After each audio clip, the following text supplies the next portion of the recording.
Hey guys, today I want to talk about why Tory means business. Let's be honest, Tory means business in Cobra Kai season 3. Help get this video to 100 likes if you want me to keep on putting out more videos like this. So, we saw the trailer for Cobra Kai season 3, and we all saw different things. We saw Tory, and it looks like she was looking for ways to earn money, and she joined kind of like a fight club kind of thing. And in terms of Sam, like apparently she's at like Miyagi Dojo or Miyagi Do, and she runs into Sam there. And you can basically see that Tori hasn't really changed much. More so, she basically means to let everyone know that she means business. And I think that we're going to really see her step it up even maybe a little bit more in season 3. And we can even, and take like a more of even a center stage. I mean, she was a very big character in season 2, but I think things could become even more progressive in season 3. And also the rivalry with Samantha LaRusso. I mean, think about this. She's angry with Sam about everything that happened to Miguel, everything that happened in the relationships. She's not happy. She's not happy at all. All right. And as we saw, she was already training by the end of season 2. She was already busy training with Kreese to prepare for the next season. It's and one comment I like is from Jermaine Trevino. He says Tori can really do a lot, and that's an excellent comment. Thank you for that comment, Jermaine, because it really reflects the nature of Tori. That Tori is a fighter. She's not giving up. She's going to push hard. She's going to give it everything she has, and she's going to be that person that just keeps on pushing, keeps on going. That is who she's going to be. You know, you have to be aware that of how things are changing. Anthony says Tori is probably going to get a job, and that's another possibility that she might be working as a ring girl, for example. She might be working, but I don't know if that's not how she looked when in the that's not how she looked in the actual trailer. She looked like she was going to be fighting more so in a ring. Yeah, I mean, you guys have to wake up and realize that at the end of the day, people only can take so much. Celtic says that she's going to fight for Miguel. That's one possibility. She might fight for Miguel. I think that she's going to be fighting for herself as well, fighting for her future. But there's also a lot of anger that she has when it comes to Samantha LaRusso, the relationship with Samantha LaRusso, things that happen with Samantha LaRusso. She's not happy. Tori is definitely not a happy character. She's basically just trying to push through the difficult times, the hard times, the misery, the pain right now. But she's well aware of it. She has plenty of intelligence. She's a very smart person. She's and I think that she has a good heart overall. A lot of people might say, we can all admit that Tori is kind of like, she has like a bad girl characteristic. But think about this. Classically, when we thought of the bad girl was also the rich girl, right? Like classically, the bad girl is also the rich girl. Tori isn't a rich girl, all right? Tori's just basically trying to get by from what we've seen. Tori is not rich. She's not wealthy. And she gets but yet she's the one who gets the persona of being the bad girl. When in reality, I don't think she's so much the bad girl. I think she's more so the assertive girl, the one that's not going to let herself be pushed around, the one that's going to stand up for herself, the one that's not going to let others take advantage of her. I think that's the type of person that Tori is, and I think that a lot of people fail to see those characteristics. Peyton List, in an interview, I think basically referred to Tori as like playing the evil role, like the evil role. And it's funny because I think a lot of people easily can like confuse Tori as being evil. And I don't think Tori is evil at all. I mean, I did a poll a while ago and people basically said Tori's not evil. She's neither good nor she's evil. She's basically somewhere in the middle. Now, this is a possibility. Anthony says, or going to steal. The way she was dressed, that is a possibility. But you know what the thing is? Tori doesn't, regardless of what people want to say, I don't think she's going to steal. I don't think she's going to go and steal. I hope not. I hope it doesn't bring it full and center, and so Samantha can say, "Oh, look, I was right about your character. I was right about the kind of person you are." This is just the kind of person that you are. I hope that she doesn't steal. I hope that she continues to follow the straight and narrow as much as she can. I know you're going to say straight and narrow. You know, with what happened with Crease and everything else, it's easy to say, well, that was not the straight and narrow. But at the same time, you have to be honest and say that, you know, she's standing up for herself and she's fighting for herself. She's fighting for her future. So you have to be fair. Be fair. Tori is fighting for her future.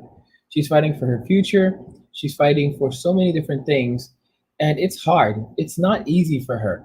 Okay, because she doesn't come from a wealthy family. She doesn't have a lot. She doesn't have a lot. She is a person who is struggling with life, and but a person who wants to do better in life, you know. And I'm not going to justify how she's gone about everything she's done, but what I am saying is that there's a lot that you can learn from her characteristics about being a person that doesn't allow others to take advantage of them or push them around, or being a puppet, you know. Because how many of us are puppets in life? We let others push us around, take advantage of us. We don't stand up for ourselves, and we find ourselves with nothing and angry, and we can't recover.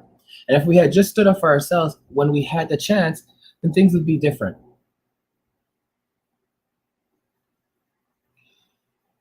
We have to be realistic people. We have to be honest and genuine people. We need to tell the truth. And the truth of the matter is that I kind of agree with Chris, you know? I believe that Tory wasn't to blame for everything, only if Sam didn't get involved. It's true. It's true. I don't believe there are two sides to every story. And to say that Tory is responsible for everything, it's kind of ridiculous. It's like trying to blame all of your problems on God, like saying, "Oh, you know yeah, come on." You know, it's, you know, you have to look. You have to take responsibility for your involvement and the things that you did that led up to specific things happening in your life. The way Jermaine says it is, Tori's a fighter, and we can see that in the show. She was raised in the streets, so everything she's getting, she's deserving of it. That's how I see her character. Well said, God. That's I love the way you put that. I love the way you put that, and I'm really grateful that you guys are respecting the language in in the chat. Let's continue doing that. It's incredible what Tori has done. How, you know, how much she's risen up and come from hardship, from stress, from pain, from suffering, and she basically cultivates that into something more. She cultivates that into power. A lot of people could just give up and say, you know what, I'm done. It's over. My life is over. Tori doesn't do that. Instead, she looks at things and she says, you know what?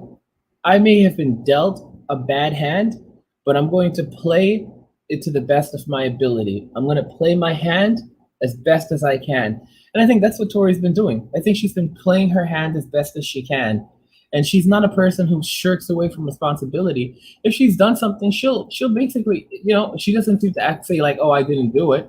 You know? Now Sam, on the other hand, acts like Little Miss Perfect, like she's not responsible for anything, like she had no involvement in anything that ever went wrong.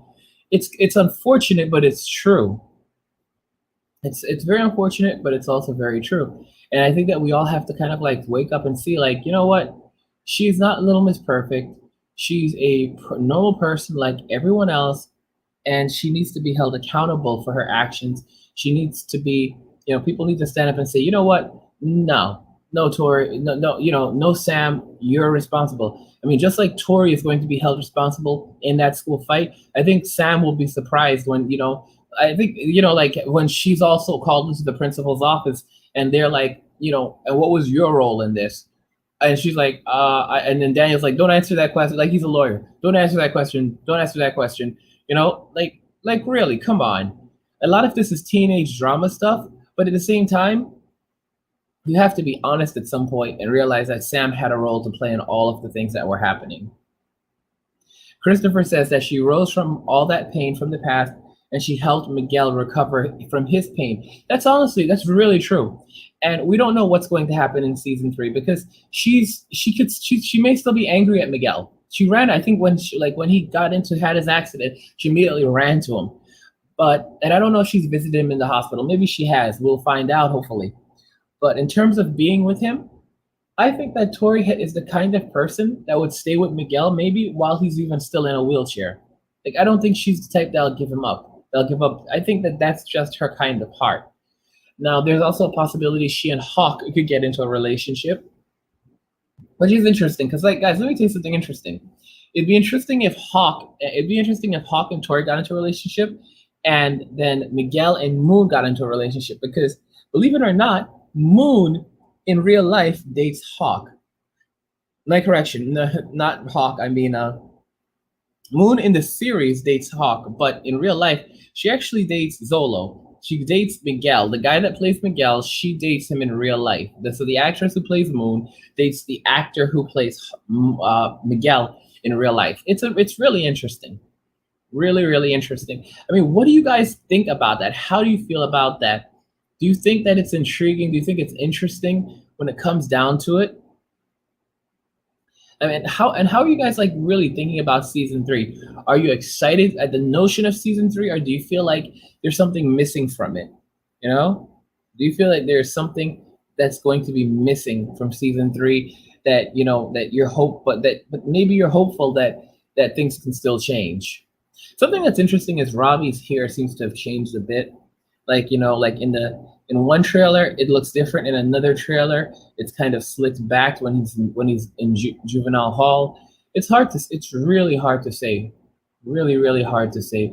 But anyway, guys, I want to know what you guys think about this.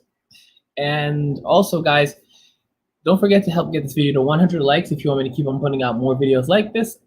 Like, share, and subscribe. Share this video on social media to help other new and old Cobra Kai fans find these videos, and I'll catch you in the next one. Peace.